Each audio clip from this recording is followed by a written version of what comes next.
Hey guys, so lately a lot of people are asking how to load their chemical rounds, and a lot of people talk about having issues with them.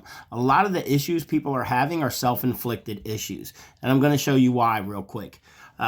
This is the way that I load the chemical rounds when I'm loading them, and I do use them in my LE, and I will tell you firsthand that I have never, ever, ever, ever had a problem with one breaking or anything inside of the magazine, or when I do test them out and launch them. So what you want to do is get a 5-round magazine. Do not use the 7 unless you're using kinetics. 7 rounds going to put too much pressure on those chemical rounds, and that's usually where a lot of people are having problems. So this is what I do and what I've always done. And like I said, I've never, ever had an issue. I take my first round, which is a kinetic. I'll go ahead and I'll put that in now, and we'll go ahead and we will put that inside of the Byrna. Go ahead and take that back out.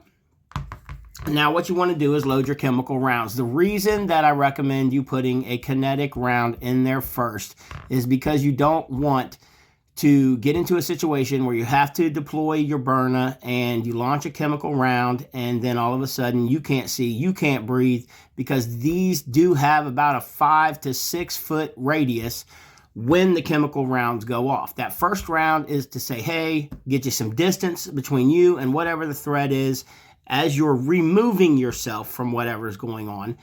Then you go ahead, you deploy your chemical rounds back to back, and that should take care of the problem.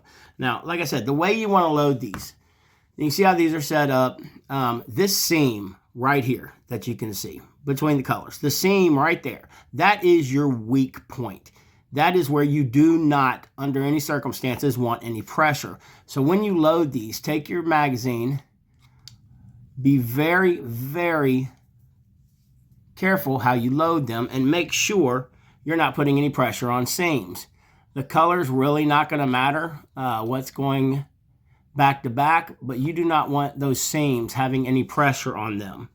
The other thing you can do is once a week, maybe even once every 2 weeks, take the magazine, take all the rounds out, inspect them, check them for cracks, flat spots, run them under a light. Be careful. I mean, why would you not? If you're depending on this to protect you or to end a threat that is you know, in your personal space, don't you want it to work? Yeah, you want it to work. So the best thing to do, like I said, inspect weekly.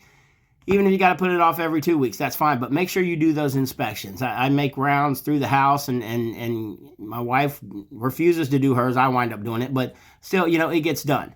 That way, you know, you feel comfortable. You've done your job on getting them in there properly, doing the maintenance, and then very simply slide it in.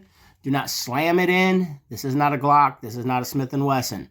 Do not slam that magazine in there. Okay?